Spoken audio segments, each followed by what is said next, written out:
자, 오늘 또 10월 셋째 주일입니다.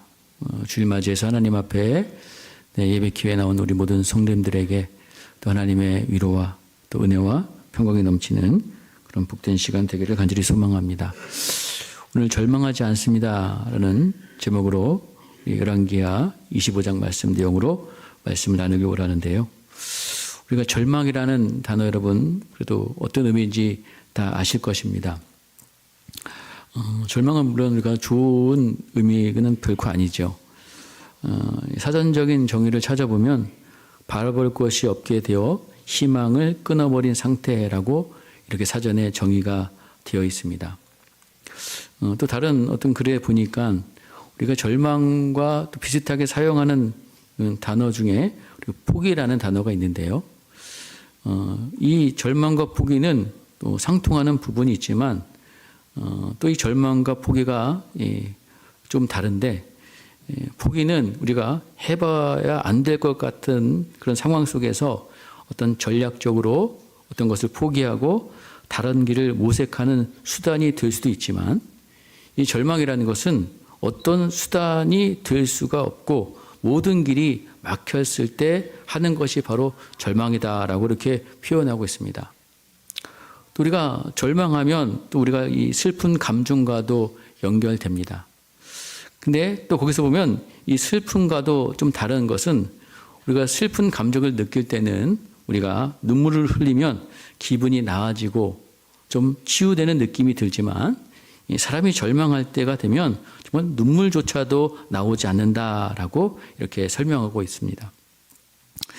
여러분 절망하지 않는다. 여러분은 정말 절망하지 않으십니까?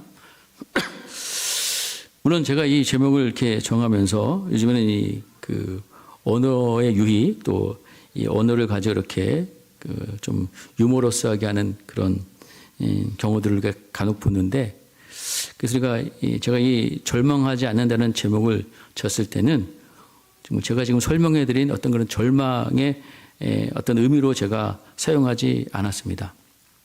또 다른 의미도 여기에 좀 제가 포함을 시켰어요. 자, 그게 무엇일까요? 자, 이걸 좀 재밌게 얘기하면 망하지 않는다. 뭐 이렇게도 우리가 얘기할 수 있는데요. 절은 망하지 않는다 이런 얘기는 결코 아닙니다. 이 절망하지 않는다는 제가 제목을 잡았을 때 아까 말씀드린 그런 절망을 얘기하는 것인가? 자, 오늘 이 설교를 들으면서 제가 어떤 의도로 이 제목을 정했는지 여러분께서 한번 깨닫기를 소망합니다. 오늘 성경 말씀은 열왕기하 25장 말씀이에요. 열왕기 상하로 구성된 이 열왕기 말씀 25장 마지막 이 장은 이 예루살렘이 멸망한에 대한 기록입니다. 그러니까 이스라엘이 드디어 이제 다 망했어요. 남과 북으로 갈라진 이스라엘이 정말 남유다까지도 다 망했습니다. 북이스라엘은 이 유다가 망하기 전에 100여 년 전에 아수르에 의해서 망했고 오늘 본문에는 이 바벨론에 의해서 이 남유다가 망해서 남북 모두가 완전히 망한 그런 내용이에요. 그래서 우리가 읽진 않았지만 25장 그 앞에 보면 남유다의 마지막 왕인 시드기야 왕이었는데 이 시드기야 왕이 9년째 되는 해에 이 바벨론 왕 느부갓네살이 모든 군대를 거느리고 예루살렘을 치러 올라왔어요. 그리고 시드기야 왕 11년 때까지 그러니까 한 2년 동안 그 예루살렘 성을 다 포위해서 그 성 중에는 기근이 심해지고 그래서 백성들의 양식이 다 떨어졌습니다. 굶주려 죽게 생겼어요. 그때 드디어 이제 예루살렘 성벽이 뚫리게 되어서 이제 바벨론 군사들이 이제 예루살렘 성으로 이제 들어가게 됐습니다. 그러자 시드기야 왕이요 군사들을 이끌고 어떻게 해요? 밤에 도주를 합니다. 도주하고 가다가 드디어 이 추격한 바벨론 군사들에게 잡혀서 군사들 다 흩어지고요. 이 바벨론 왕이 이 시드기야 왕이 바벨론 왕 앞에 끌려가서 신문을 받게 돼요. 그래서 유다의 마지막 왕인 시드기야가 이제 그가 보는 앞에서 그 두 아들이 죽임을 당하고요. 또 이 시드기야는 두 눈이 뽑히고 노사슬로 결박되어서 바벨론으로 끌려가서 그는 이 시드기야는 바벨론에서 그 감옥에서 그 생을 마감하게 됩니다. 우리가 알듯이 전에 예레미야의 말씀을 우리가 살펴보았기 때문에 여러분 하나님께서 예레미야를 통해서 경고했던 말씀들, 그 말씀에 이 시드기야 왕이 불순종한 결과죠. 하나님의 말씀대로 예레미야를 통해 하나님께서 주신 말씀대로 이 시드기야 왕이 바벨론에게 항복하고 저항하지 않았다면 이런 끔찍한 일들은 면했을 것입니다. 자식도 죽지 않았을 것이고, 그리고 예루살렘도 망하지 않을 것이고, 그렇죠? 자신도 끌려가서 죽지 않았을 거예요. 근데 그가 하나님의 말씀에 불순종했습니다. 자, 바벨론 왕을 통한 이 예루살렘의 멸망은 자, 누가 하시는 일이에요? 하나님이 하시는 일이죠. 하나님의 심판입니다. 자, 그래서 이제 오늘 우리가 읽은 본문의 내용에 보면 이제 망해가는 멸망한 상황들이 좀 자세하게 묘사가 돼 있어요. 우리가 읽은 내용 말씀 가운데 8절부터 12절까지의 내용은 성전이라든가 왕궁, 예루살렘의 모든 건물들이 다 모두 불태워집니다. 또 예루살렘의 성벽도 헐어버렸다라고 이야기하고 있어요.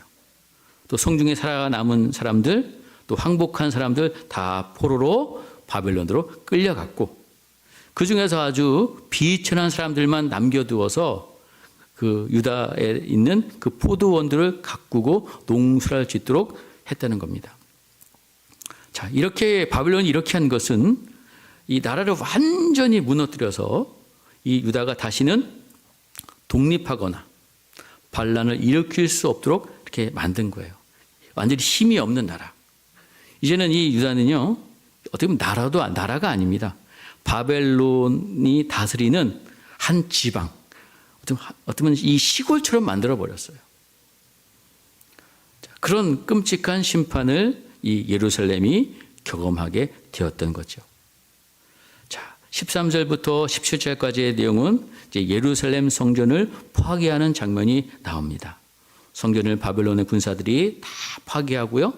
거기에 있는 모든 탈취물들, 그죠? 성전에 있는 제사 때 쓰는 모든 그런 물건들, 그릇들, 그죠? 다 바벨론으로 가져갑니다. 그리고 우리가 알듯이 이 성전은 누가 세운 성전이에요? 하나님께서 누구를 통해서 세우겠습니까? 솔로몬을 통해서 세운 솔로몬 성전입니다. 이 솔로몬이 성전을 세울 때 그때 그 영광이 얼마나 대단했습니까? 또 이 솔로몬이 성전을 짓기 위해서 그의 아버지 다윗은 자신이 모아두었던 모든 전 재산을 다 털어서 이 성전을 짓게 했던 그런 영광스러웠던 이 성전이 하루아침에 무너지고 거기에 있던 모든 금, 놋까지 이제 탈탈 털어서 다 긁어서 바벨론으로 가져갔다는 거예요. 또 18절부터 21절의 내용은 그 성중에 있던 사람들 중에서 처형당한 사람들의 있던 모습들이, 내용들이 기록되어 있어요. 느부갓네살 왕 앞에 끌려가서 그들이 어떻게 됐다고 그래요? 예, 쳐 죽였다. 자, 아무도 여기에 기록된 이 사람들은 시드기야 왕에게 동조해서 바벨론에게 항복하지 않고 저항하면서 애굽을 지지했던 그런 신하들이었을 것이라고 우리가 추측해 볼 수 있어요. 거기에 보면 대제사장도 있고요, 부제사장도 있고요, 레위인들, 문지기들, 또 군사, 정치, 요직에 있는 그런 사람들이 성중에서 체포되어서 다 끌려가서 이 바벨론 왕 앞에서 쳐 죽이게 되었다는 것입니다. 하나님의 뜻을 거역한 사람들의 이 최후였죠. 자, 그리고 그 다음에 이제 22절부터 26절까지의 말씀은 이 바벨론 왕 느부갓네살이 이제 이 예루살렘을 멸망시키고 정복하고 나서 유다 사람들 중에 그달랴라는 사람을 선택해서 유다에 남아있는 그 백성들을 다스리도록 총독으로 세웠어요. 그러니까 바벨론 입장에서는 유다라는 지방을 다스리는 총독을 그달랴라는 사람으로 세운 겁니다. 이 사람은 유다 사람입니다. 우리가 보면 예레미야 선지자 말씀에도 등장했던 그런 사람이었어요. 자, 그래서 이제 흩어졌던 사람들이 이 그달랴를 중심으로 모여들기 시작했고, 이 그달랴는 어쨌든 바벨론 왕이 세웠을 뿐만 아니라 바벨론 왕이 그달랴를 총독으로 세운 이유는 이 그달랴는 그래도 친바벨론적인 생각을 갖고 있었던 사람이기 때문에 그를 세운 것입니다. 자, 이 그달랴가 이제 많은 사람들이 모여들었을 때 그 사람들을 모아놓고 한 이야기가 있습니다. 자, 우리 24절 말씀 한번 같이 한번 읽어볼까요? 시작. 그달랴가 그들과 그들을 따르는 군사들에게 맹세하여 이르되 너희는 갈대아인을 섬기기를 두려워하지 말고 이 땅에 살며 바벨론 왕을 섬기라. 그리하면 너희가 평안하게 살리라. 자, 여러분, 이 그달랴가 사람들을 모아놓고 이 이야기를 한 내용, 이 내용은 누구 하신 말씀일까요? 그달랴의 얘기일까요? 그렇지 않습니다. 바로 이 말씀은 하나님께서 예레미야에게 주셨던 말씀이에요. 그렇죠? 하나님께서 예레미야에게 주신 말씀입니다. 바벨론 왕을 섬기라고 한 것, 그래야지만 이 땅이 평안할 것이다. 하나님께서 주신 말씀을 그달랴는 그 백성들에게 전해줬던 거예요. 자, 근데 그 모였던 무리들 가운데 물론 23절에도 있지만 바로 이스마엘이라는 사람이 있었습니다. 이 사람은 왕족 출신인데요. 이 이스마엘은 바벨론에 대해서 적대감을 갖고 있었던 사람이에요. 그죠? 왜냐하면 왕족이잖아요. 그 자신의 나라가 망했잖아요. 얼마나 비참해졌겠습니까? 그래서 이 그달랴가 친바벨론 정책을 쓰는 것에 대해서 불만을 품었던 사람입니다. 그래서 그가 자기 부하 10명을 거느리고 와서 그달랴를 25절에 보면 쳐서 죽이고 그와 함께 있는 유다 사람과 갈대아 사람들을 죽였다라고 이야기하고 있어요. 그리고 남아있는 사람들 중에서 사람들을 남녀노소를 막 넣고 백성들, 군대 장관들 다 일어나서 애굽으로 갔다. 이 이스마엘이 많은 사람들을 또 애굽으로 끌고 데려갑니다. 자, 이 이스마엘이 왜 애굽으로 갔을까? 애굽으로 도망친 거예요. 뭐가 두려워서요? 26절에 보면 갈대아 사람을 두려워함이더라. 그러니까 바벨론이 두려운 거죠. 왜? 어떻게 보면 반역을 일으킨 거니까요.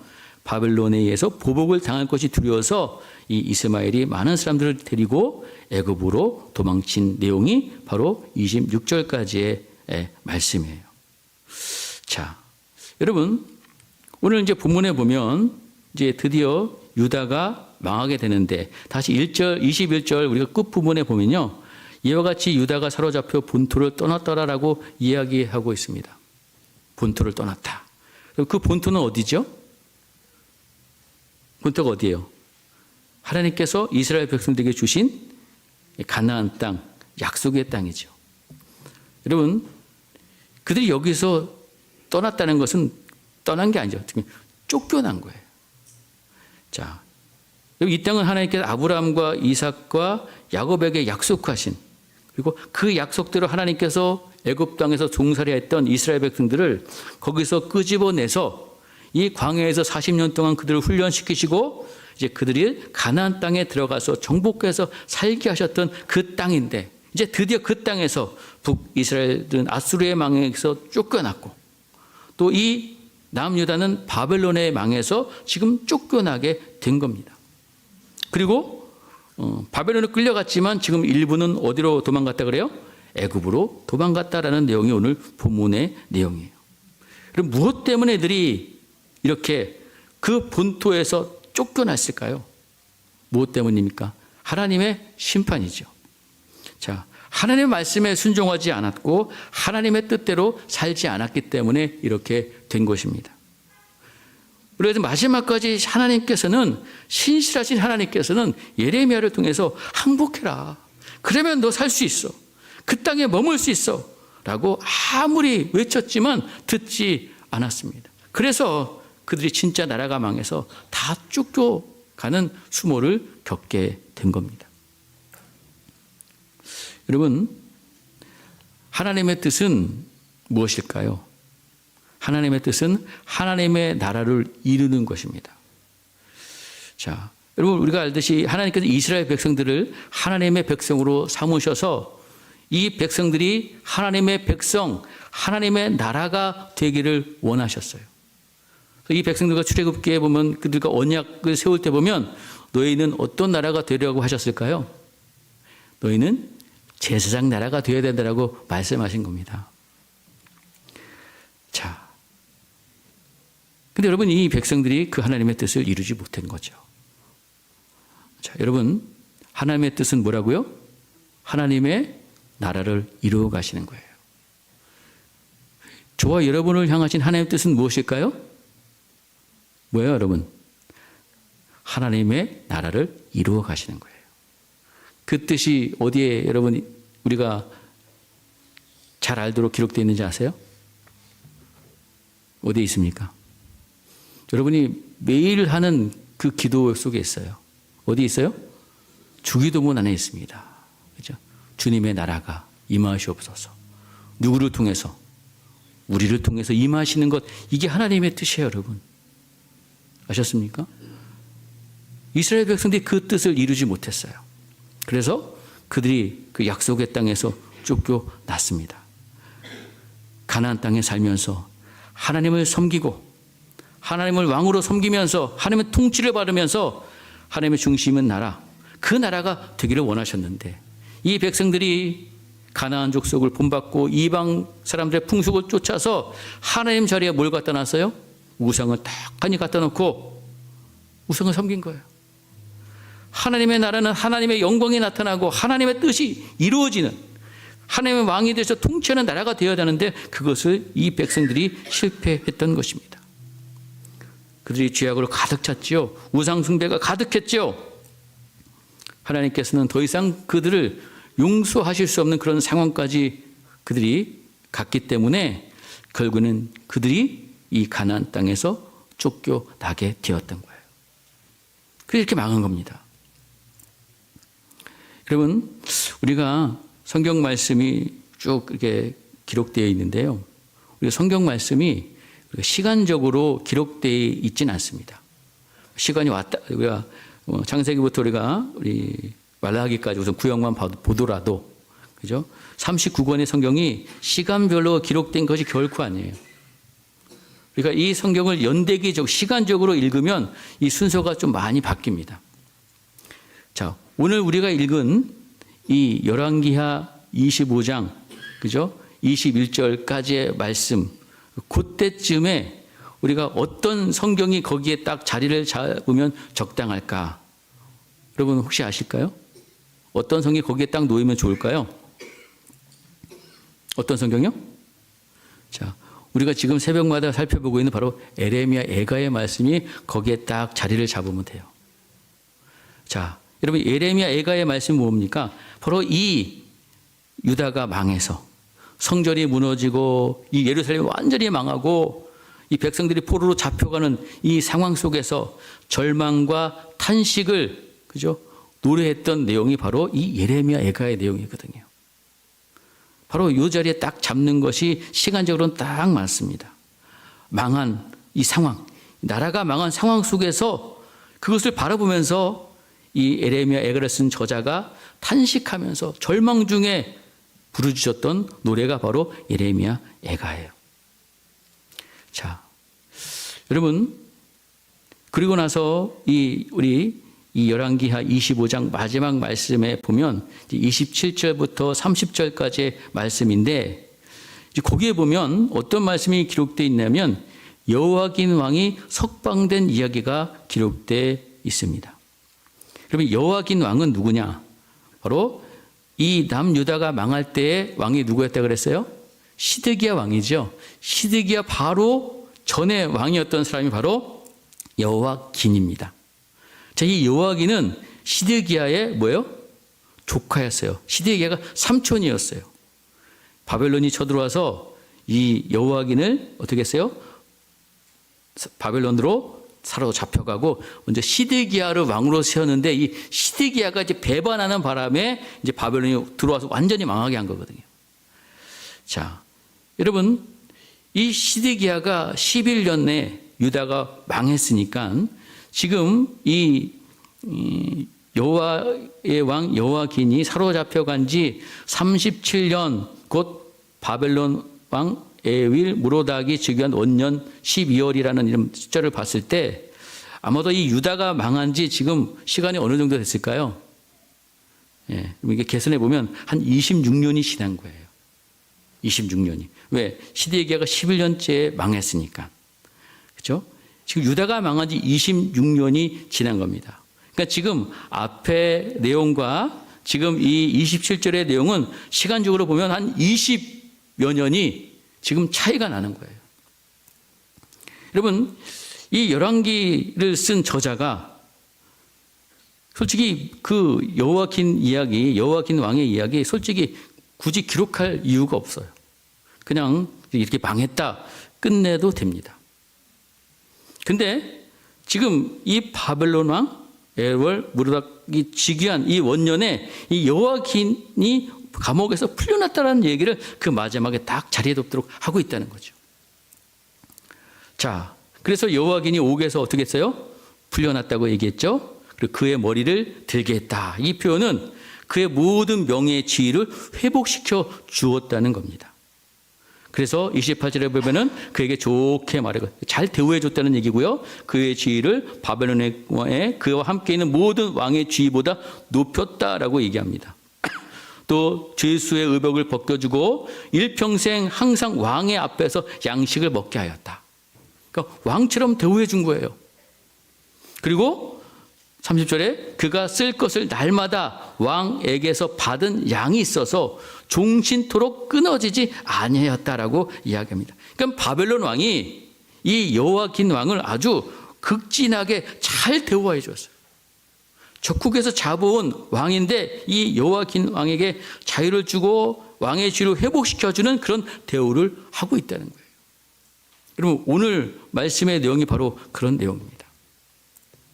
자, 여러분, 오늘 우리가 이 말씀을 통해서 우리가 분명히 여러분 깨달아야 될 것은 뭐냐면 하나님은 분명히 심판하시는 하나님이시라는 것을 우리는 분명히 기억해야 돼요. 심판하시는 하나님이 여러분. 하나님은 사랑의 하나님이시기도 하지만 심판하시는 하나님이시다. 여러분, 열왕기의 말씀 보면 우리가 얼마나 답답하고 안타깝고 마음이 무거워요. 얼마나 괴로워요. 이 왕들의 이야기를 보면 선한 왕들이 정말 있지만 아주 극소수였어요. 그냥 손가락 안에 꼽아요. 대부분 악하고 하나님의 뜻을 외면하고 우상 섬기고 자신의 욕망을 따랐던 이야기가 대부분입니다. 여러분, 중간중간 하나님께서는 그들의 죄악 때문에 잠깐 징계하여 주시는 모습을 보여주지만 그 잠깐 정신 차리는 듯하지만 다시 옛생활 옛 모습으로 계속 돌아가서 죄에서 돌이키지 않고 점점 죄가 악해지고 있어요.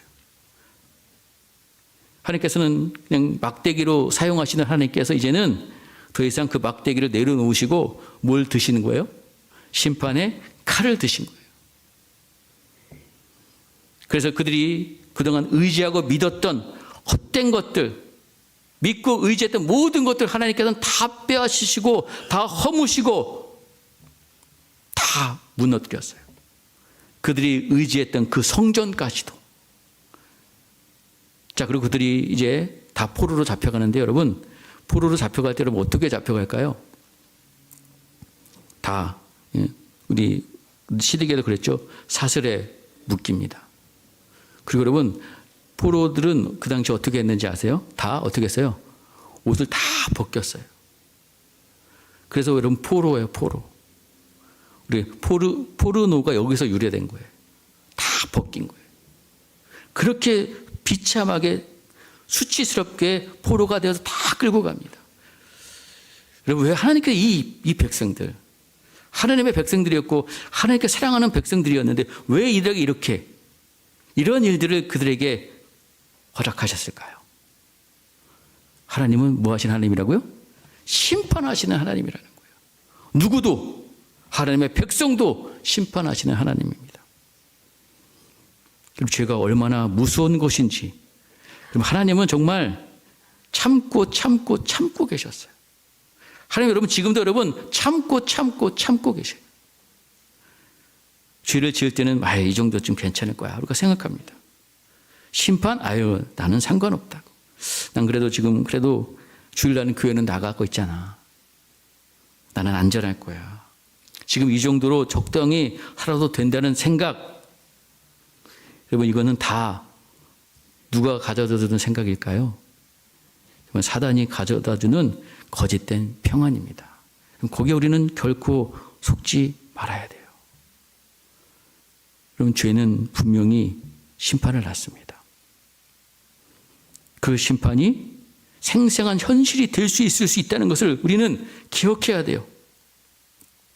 이 심판은 여러분 보시겠지만 말할 수 없는 고통을 그 죄 지은 사람들에게 가져다 주고 있어요. 성전이, 왕궁이 다 불태워졌습니다. 자신의 삶의 터전이 다 허물어지고 불타 사라졌어요. 포로로 잡혀가는 자신의 처지들을 보고서야 이 유다 사람들이 이 심판의 실체를 처절하게 깨닫게 되는 거예요. 여러분, 심판 당하고서야 그 심판의 실체를 알게 되는 사람은 정말 여러분 미련한 사람이죠. 심판의 실체를 깨닫고 심판이 이르기 전에 죄에서 돌이켜서 하나님 외에 다른 것을 섬기고 의지했던 삶에서 돌이키는 그 사람이 지혜롭고 복된 사람인 줄 믿으시기 바랍니다. 여러분, 하나님은 심판하시지만 또 우리가 알아야 될 것은 이 심판이 끝이 아니라는 거예요. 자, 여러분, 보통 우리가 신앙생활 한다고 얘기하잖아요. 신앙생활이 뭐냐고 우리가 묻는다면 여러분 뭐라고 대답할까요? 신앙생활이 뭐예요? 묻는다면 뭐라고 대답하실 것 같아요? 아마 제가 보면 일반적으로 많은 사람들이 그냥 교회에 다니는 게 신앙생활입니다라고 아마 대부분 답할 것 같아요. 교회 다니는 게 신앙생활이다. 그러면 정말 교회 다니는 게 신앙생활일까요? 물론 여기에 교회 다닌다는 게 물론 여러 가지 우리가 의미로 우리가 생각할 수 있을지 모르겠지만 여러분 좋은 답은 아닙니다. 물론 우리가 신앙생활이니까 여러 가지 표현으로 우리가 정의할 수 있겠지만 중요한 건 신앙생활은 누구와의 관계예요? 하나님과의 관계를 맺는 것이 신앙생활이에요. 우리가 앞에서 살펴보았지만 하나님의 이 심판의 원인이 뭔가요? 뭐 때문에 심판하셨어요? 죄 때문에 심판합니다. 죄가 뭡니까? 불순종, 불신앙, 우상숭배 등. 여러분, 죄는 하나님과 우리의 관계를 어떻게 해요? 멀어지게 만들고 단절시키고 있다는 거예요. 그럼 하나님께서 심판하실 수밖에 없는 그런 상황까지 갈 수도 있어요, 여러분. 여러분, 죄를 저질렀기 때문에 그 대가를 치르게 하는 수단이 심판일 수도 있지만 하나님께서는 그 심판을 통해서 하나님께서 무엇을 원하실까요? 다시 뭐요? 뭘 회복시키길 원하세요? 관계를 회복시키길 원하신다는 겁니다. 그거를 해결하려면 죄가 해결돼야 되거든요. 죄의 문제가 해결돼야지 관계가 회복되는 거예요. 근데 심판하지 않으면 이 죄의 심각성을 몰라요. 심판은 여러분 슬프고 정말 안타까운 일이지만 죄도 우리를 슬프게 하고 아프고 얼마나 고통스럽게 하는지 몰라요. 이 심판의 결과입니다. 여러분, 하나님이 자기 백성들을 심판하시는 것을 우리가 결코 하나님께서 벌 주기 위함이 아니라는 것을 우리는 알아야 돼요. 우리가 어떤 죄를 짓고 어떤 악행을 행하는 사람들을 보면 그들이 그 대가를 받을 때 여러분 어떤 마음이 드세요? 솔직히 여러분 안타까운 마음은 솔직히 들지 않잖아요. 죄를 많이 악한 사람들 그 죄의 대가를 받을 때 솔직히 우리 마음속에는 좀 뭐요? 시원한 마음이 들지 않으세요? 저만 그런가요? 저는 좀 시원한데 지금 며칠 전에 오늘 영상에서 뭐 폭주족 영상을 봤어요. 폭주족. 예, 뭐 요즘에는 잘 그런 거 없는 것 같은데 뭐 광복절만 되면 막 폭주족들이 막 나타나서 막 거리에서 막 오토바이로 막 쇼하고 뭐 막 그래서 막 이제 자동차들 도로 가는데 막 방해하고 그런 것들이 많이 있었는데 요즘은 뭐 많이 적어진 것 같은데 대구에서 최근에 어떤 일어났던 사건들 제가 잠깐 봤어요. 큰 대로변에 폭주족들이 나타나서 막 이제 주차범 흔들면서 막 거리를 활보합니다. 차량 막 방해하고요. 막 차량들 막 협박하고요. 경찰에 와서 단속해도 경찰들이 졸졸 쫓아가고 뭐 손 쓸 수가 없어요. 근데 갑자기 어느 중앙에서 어느 한 승용차가 확 달려오더니 거기서 이제 대장 노릇하는 그 오토바이를 팍 들이받는 장면이 나왔는데 그 장면을 보는데 제 마음속에 시원한 마음이 드는 거예요. 슉 시원하다. 보통 일반적으로 그런 사고 장면을 보면 우리가 가슴 아프고 막 그렇게 그래야 되는데 오히려 이게 속이 시원하다는 생각이 갑자기 드는 거예요. 자, 이게 우리 인간들의 저만 그런지 모르겠지만 그 일반적인 우리 마음이 들잖아요. 자, 우리가 나쁜 짓 하고 끔찍한 죄 지은 사람 잡히고 벌 받으면 좀 시원하다는 생각을 하는데 제가 또 이런 생각이 있어요. 자, 저는 이게 시원한 마음이 들었는데 만약 그 장면을 그 오토바이를 타고 있는 사람들의 부모가 봤다면 어떤 마음 들었을까요? 저처럼 저놈들 잘 됐다, 에휴 시원하다 했을까요? 자, 여러분 하나님께서도 하나님의 백성들이 이런 심판 가운데 있을 때 여러분 속 시원해 하셨을까요? 그랬을까 안 그랬을까요? 안 그러셨겠죠.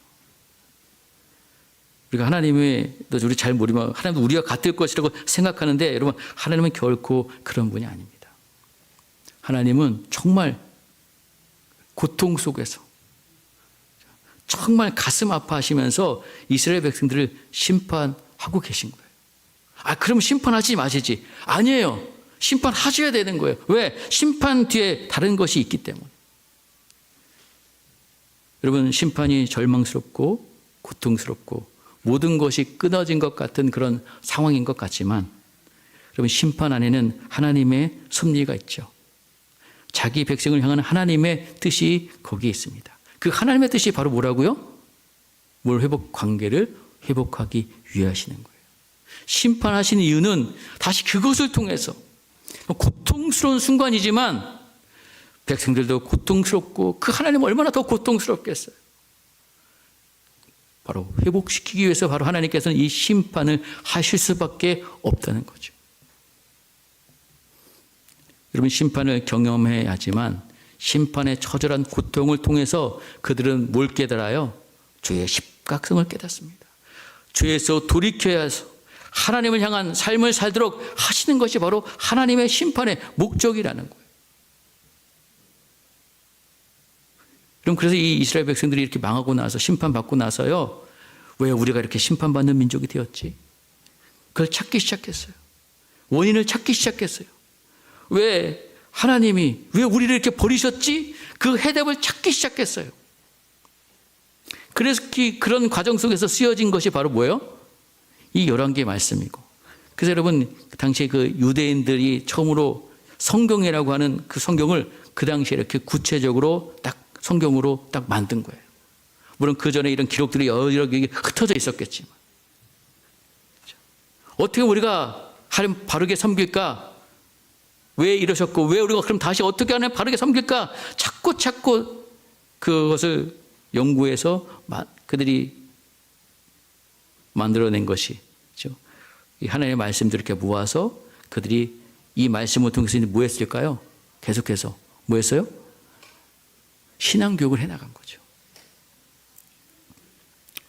여러분 오늘 열왕기의 말씀에 보면 아까 말씀드린 대로 이 열왕기 말씀을 통해서 이 저자가 이스라엘의 망한 이야기를 끝내지 않고 여호야킨 왕의 이야기로 마무리하고 있는 거예요.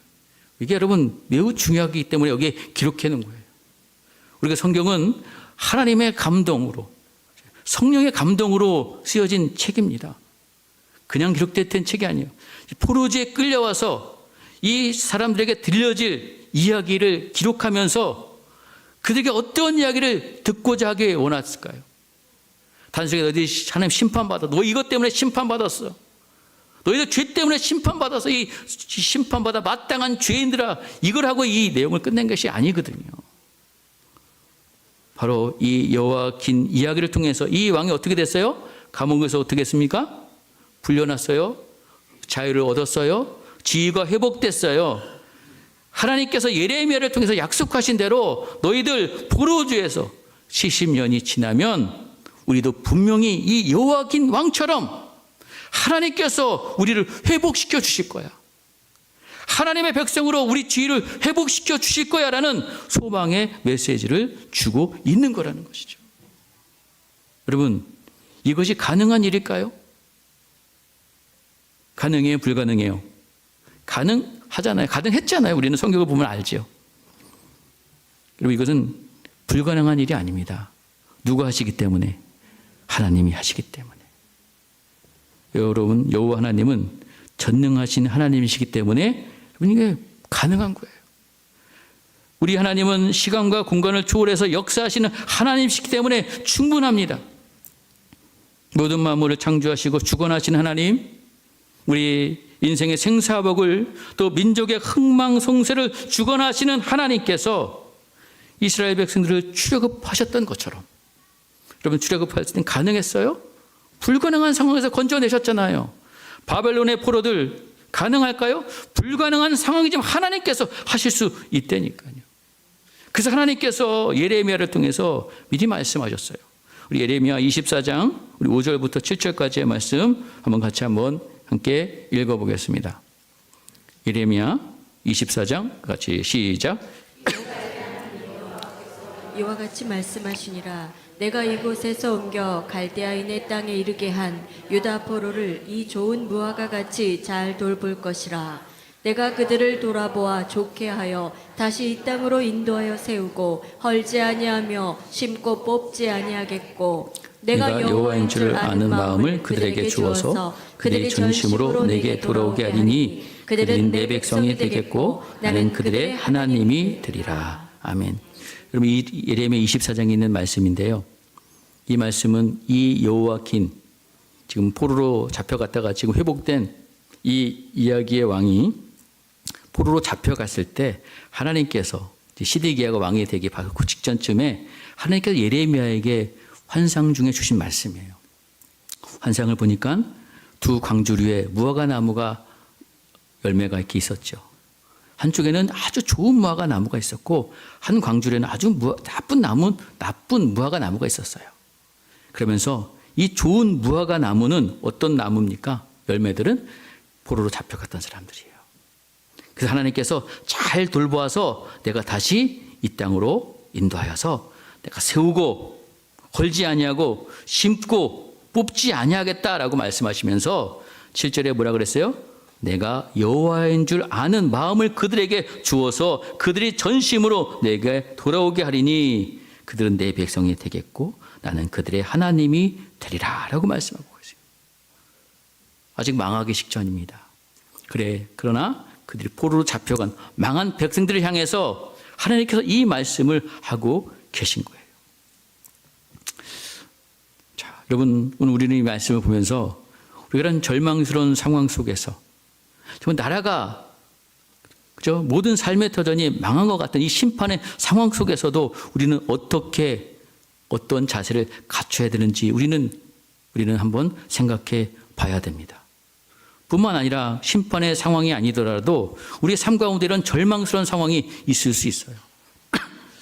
여러분, 눈물의 선지자 예레미야는 바벨론 포로로 잡혀가는 것을 하나님의 심판으로 하나님의 뜻으로 너희들이 받아들여야 한다고 이야기했습니다. 그러나 그것을 하나님의 심판으로 받아들이지 않았던 사람들이 있었어요. 그게 대표적인 시드기야 왕이었고요. 끝까지 저항했죠. 어떻게 됐습니까? 아들 죽고 두 눈이 뽑히고 감옥에서 죽었어요. 특히 오늘 말씀에 보면 어떤 사람들이 또 있었냐면 바로 이스마엘을 따랐던 무리들이에요. 그달랴를 죽였습니다. 그죠? 그리고 이들은 사람들을 데리고 어디로 도망쳤어요? 어디로 도망쳤다 그랬어요? 애굽으로 도망쳤다 그랬어요. 이 지금 심판을 하나님의 뜻으로 받아들이지 않았습니다. 그달랴가 얘기한 것처럼 바벨론 잘 섬기고 그러면 너희가 평안할 것이다 라고 얘기했는데 그것을 듣지 않았어요. 오히려 반역을 일으키고 애굽으로 도망쳤어요. 자, 하나님의 뜻을 거부하고 심판조차 거부한 이 이스마엘을 따랐던 사람들은 애굽으로 갔는데 그들이 어떻게 됐을까? 그들은 거기서 진짜 망했습니다.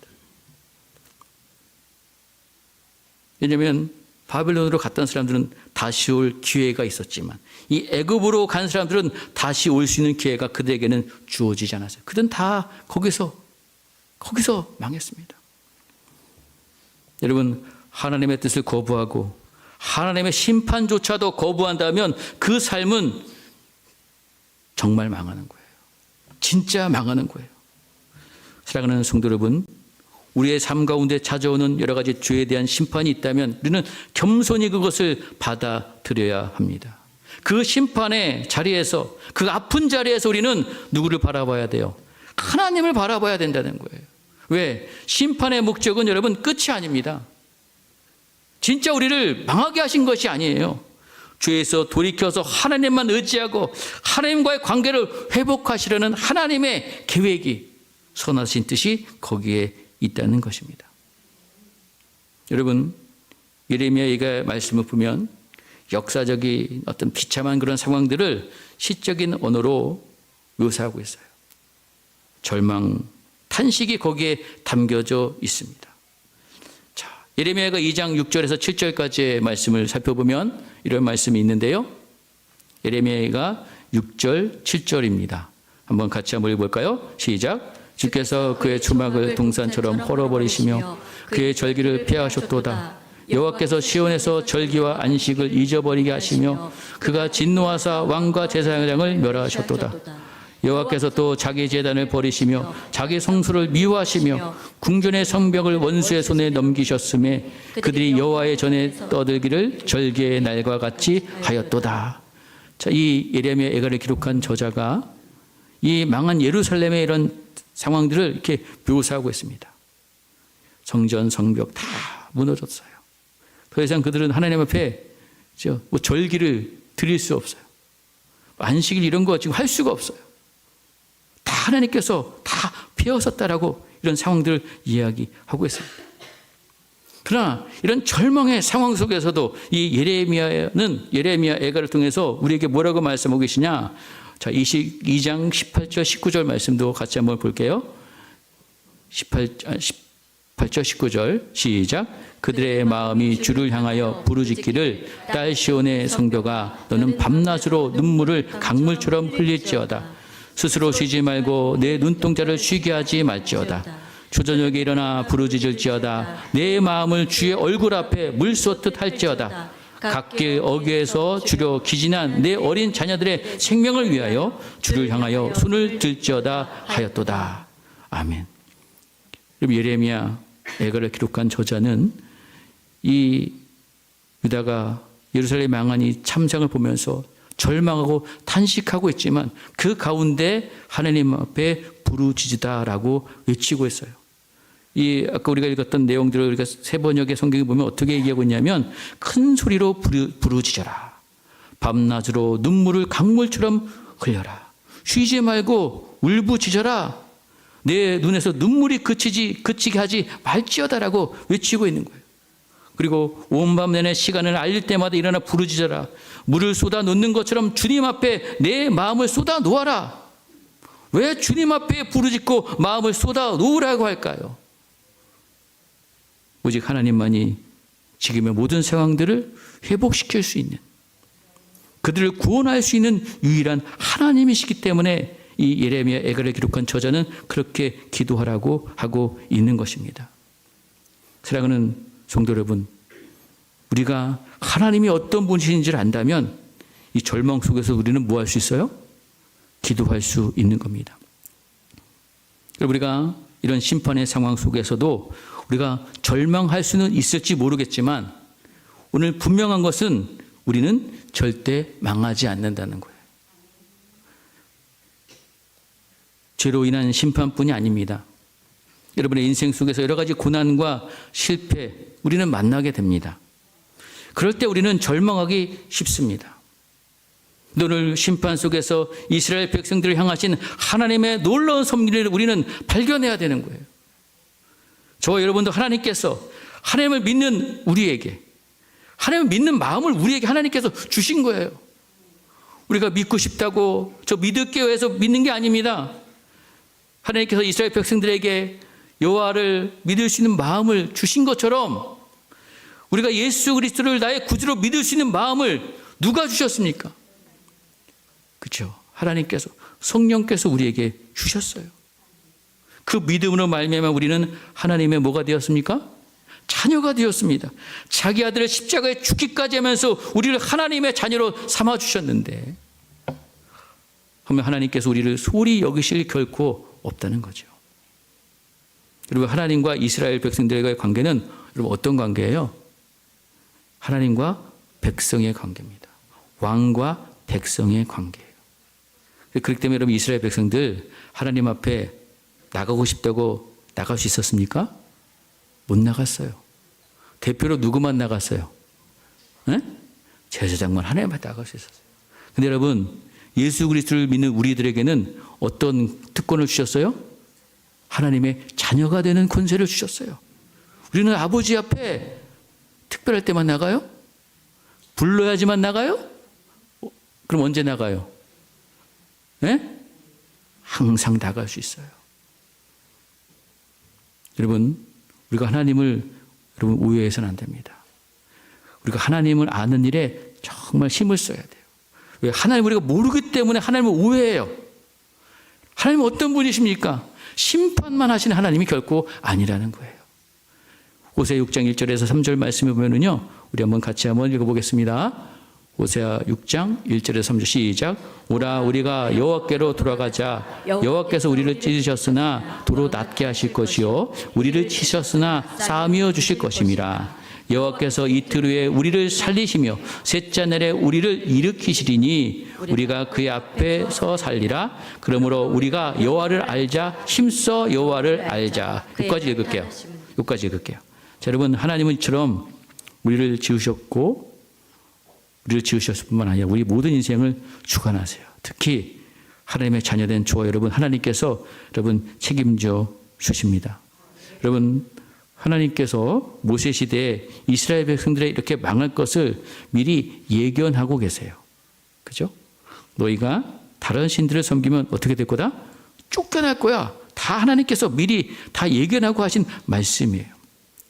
자, 여러분 지금 하나님의 심판을 받을 수밖에 없는 이스라엘 백성들, 아직 심판을 받지 않았을 상태 속에서도 하나님께서는 예레미야를 통해서 그죠? 무화과 열매 얘기하시면서 이스라엘 백성들이 몇 년 후가 되면 70년 후가 되면 다시 회복시킬 것을 미리 다 예견하고 계세요. 어떻게 여러분 하나님께서 우리의 미래를, 이스라엘 백성들의 미래뿐만 아니라 우리의 미래를 다 예견하고 계실까요? 하나님은 전능하실 뿐만 아니라 어떤 하나님이세요? 시간과 공간을 초월해서 역사하시는 하나님이십니다. 여러분 시간을 하나님께서 초월하신다는 의미가 뭔지 아세요? 물론 여러분 우리 인간의 지식으로 시간을 초월하신 하나님을 우리가 다 설명할 수는 없어요. 근데 우리가 그래도 좀 이해를 시킨다면, 우리 여러분 영화를 보면 여러분 우리가 타임머신을 타고 영화의 주인공들이 다 다닙니다. 어딜 다녀요? 네? 과거도 가죠. 또 어디도 가요? 미래도 갑니다. 이렇게 영화 속에서만 이루어지는 일이겠지만 그 일을 누가 하실 수 있을까요? 네? 하나님은 하실 수 있는 거예요. 하나님은 과거, 현재, 미래 다 그래서 알고 계신 거죠. 또 그러면 과거와 미래의 일 하나님께서 알고만 계세요? 알고 끝이에요? 하나님 어떻게 하세요? 그 모든 것들을 전능하신 하나님께서 다 주관하고 계신 거예요. 여러분 이 모든 것들이 가능하신 분이 여러분 하나님이십니다. 모든 것을 다 알고 계신 분, 모든 것을 다 주관하고 계신 분. 그렇다면 여러분 심판에도 하나님의 뜻이 있어요. 실패에도 하나님의 뜻이 있고요. 고난에도 하나님의 뜻이 있고 질병에도 뜻이 하나님의 분명히 뜻이 있습니다. 그럼 우리가 그 일을 정확히 모를 수 있지만 분명히 하나님의 뜻이라는 것을 여러분 의심하지 마십시오. 전능하시고 시간과 공간을 초월하시는 영원하신 하나님이 선하시고 좋으신 하나님이시라는 것, 이게 얼마나 우리에게 큰 위로가 되는지요. 여러분 심판을 받지만 우리는 절대 뭐하지 않는다고요? 망하지 않습니다. 우리를 싸매시고 고치셔서 낫게 하시고 회복시켜 주시는 그 하나님, 이스라엘 백성들에게도 이렇게 하셨는데 하나님의 자녀된 우리에게는 더하면 더했지 덜 하시겠습니까? 자, 여러분, 하나님의 자녀가 된 권세가 있다는 거 여러분 확신하시나요? 정말 여러분 믿으십니까? 그 권세를 여러분 누리시기를 간절히 소망합니다. 여러분, 이 예레미야 애가를 쓴 이 저자는 이런 절망과 탄식할 수밖에 없는 상황 속에서도 하나님께 부르짖으면서 하나님이 어떤 하나님이신지를 이 말씀 속에 고백하고 있어요. 예레미야 애가가 5장이 기록되어 있는데 그 3장의 내용들이 너무나도 주옥 같습니다. 예레미야 애가 3장 20절에서 26절까지 말씀을 같이 한번 읽어볼게요. 자, 시작. 내 마음이 그것을 기억하고 내가 낙심되오나 이것을 내가 마음에 담아 두었더니 그것이 오히려 나의 소망이 되었사옴은 여호와의 인자와 긍휼이 무궁하심으로 우리가 진멸되지 아니함이니이다. 이것이 아침마다 새로우니 주의 성실하심이 크시도소이다. 내 심령에 이르기를 여호와는 나의 기업이시니 그러므로 내가 그를 바라리라 하도다. 기다리는 자들에게나 구하는 영혼들에게 여호와는 선하시도다. 사람이 여호와의 구원을 바라고 잠잠히 기다림이 좋도다. 아멘. 지금 나라가 망한 상태거든요. 쫄딱 망했어요. 다 망했어요. 지금 우리가 읽었던 그 말씀, 그 상태가 되었는데 이런 상황 통해서 물론 절망하고 막 절규하고 아파하지만 이런 상황 속에서도 절망하고 아파하는 데서 멈추지 않고 그러나 우리 하나님은 이런 하나님이시다. 그럼 이걸 좀 쉽게 제가 세 번역에 보면 19절부터 읽으면 내가 겪은 고통, 쓴 쑥과 쓸개즙 같은 그 고난을 내가 잊지 못한다. 잠시도 잊을 수 없으므로 울적한 마음을 가눌 길이 없다. 그런 고통의 심정을 토로하고 있어요. 그러나 21절의 내용이 뭐냐면 그러나 마음속으로 곰곰이 생각하며 오히려 내가 희망을 가지는 것은 그 전까지 막 고통 때문에 마음이 울적하고 고통 때문에 절망스러운 마음 때문에 마음 가눌 길이 없는데 마음속으로 곰곰이 생각해 보니까 뭐가 생긴다는 거예요? 소망이 생긴다는 거예요. 여러분 마음으로 곰곰이 뭘 생각했을까요? 응? 지금 눈앞에 보이는 현실을 생각했을까요? 누구를 생각했을까요? 하나님을 생각했죠. 아, 우리 하나님은 여호와는 인자와 긍휼이 무궁하시기 때문에 우리가 뭐하지 않는다고요? 지금 진멸된 것 같은데 다 망했잖아요. 어떻게 이런 고백을 할 수 있죠? 20절 이것들이 아침마다 새로우니 주의 성실하심이 크시다. 그렇죠? 하나님께서 그들을 구원하실 것을 선한 길로 인도하실 것을 이 저자는 알고 있었던 거예요. 그러면서 예레미야 3장 또 31절 33절에 이런 말씀입니다. 같이 한번 또 마지막 읽어볼게요. 시작.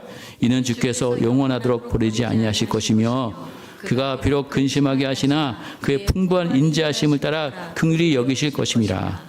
주께서 인생으로 고생하게 하시며 근심하게 하심은 분심이 아니시로다. 아멘. 여러분 이 하나님이 우리 하나님이십니다. 우리의 아버지가 되십니다. 여러분 인생의 삶 속에서 여러분 염려 걱정 있으십니까? 이 하나님을 곰곰이 좀 생각해 보십시오. 네? 어떤 결과가 지금 두렵습니까? 이 하나님을 곰곰이 좀 생각해 보세요. 미래가 불안하신가요? 곰곰이 생각해 보십시오. 그럼 뭐가 생겨요?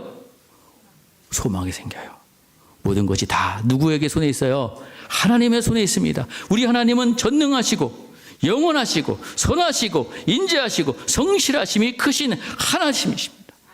그 하나님께서 우리를 위해서 날마다 새 일을 행하실 것을 믿고 기대하면서 소망의 하나님을 날마다 찾고 나아가는 우리 모든 성도들 되시기를 주의 이름으로 간절히 축복드리겠습니다.